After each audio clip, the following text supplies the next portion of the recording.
Oh, listen, let's pause and let's get the meaning of what Jesus is saying here. In other words, God said to you on that mountain back there, but on this mountain, I'm saying to you. What is Jesus saying? He is saying, in essence, the words I am speaking to you are just as authoritative as the words spoken to you on Mount Sinai.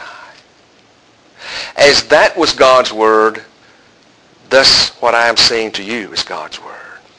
And of course, here's what it all boils down to.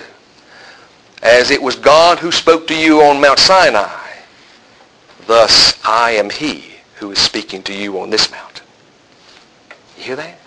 Basically equating himself and his words with the words of God on Mount Sinai. Wow. Interesting stuff. So we've got a tale of two mountains going on here. Now in this Sermon on the Mount, look at what he says in chapter 5, verse 17. Do not think that I have come to abolish the law or the prophets. Now, I got to tell you something right here. Anytime you ever read the phrase in the New Testament, the law and the prophets, anytime you read that phrase, the law and the prophets, that is always a reference to the entirety of the Old Testament. Because remember, there are three sections of the Old Testament. The law of the Torah, the prophets, and then, of course, the writings. Sometimes it's referred to as just the law and the prophet. Now, look at verse 17. Do not think that I have come to abolish the law or the prophets. I have not come to abolish them, but to what? Fulfill them. So in essence, the Sermon on the Mount is Jesus giving to us a new law. And let me tell you where he's going. Let me tell you where I'm going with this and where he was going. Basically, what Jesus did in the Sermon on the Mount is he took the Ten Commandments, which were on tablets of stone.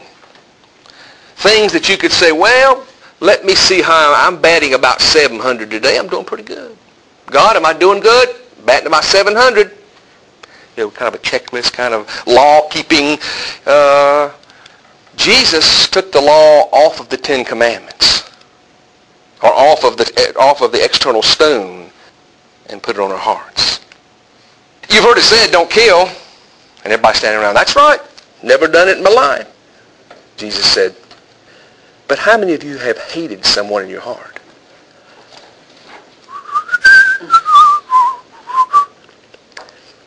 You've heard it said, don't commit adultery. That's right. Never done it in my life.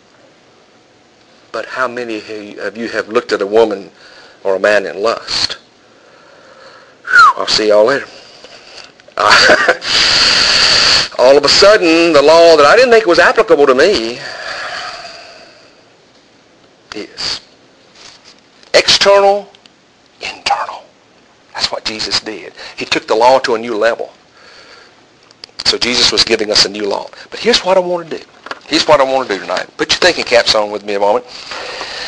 But let's talk about this law thing. Jesus said, I did not come to abolish the law. Okay? So we can't just say, okay, I don't want to keep the laws in the Old Testament, so I just won't keep them. Can't do that. Jesus said, I didn't come to set the law aside. But he said, I came to do what? Fulfill the law. Now, to understand, first of all, what we've got to do is we've got to look at the law in three sections. As you were reading through all these laws, I mean, I'm sure you just got exasperated reading about each law. Let's get out of the forest and let's not look at each tree. Let's look at the law as a forest. And when we do, we see that there are three sections to the law. The first section are your civil laws. Civil laws. And the civil laws, of course, are for the citizens of Israel, or the citizens of the community that would later become Israel. The laws of the land. The judicial laws, eye for an eye and a tooth for a tooth. And this is how you are to treat one another. And if you transgress one of those laws and you hurt somebody, or if you kill someone's ox, or if you do something against someone, here are the laws of the land that are established to protect property, to protect lives, and to protect relationships. The civil laws. And then you have that section called the ceremonial laws.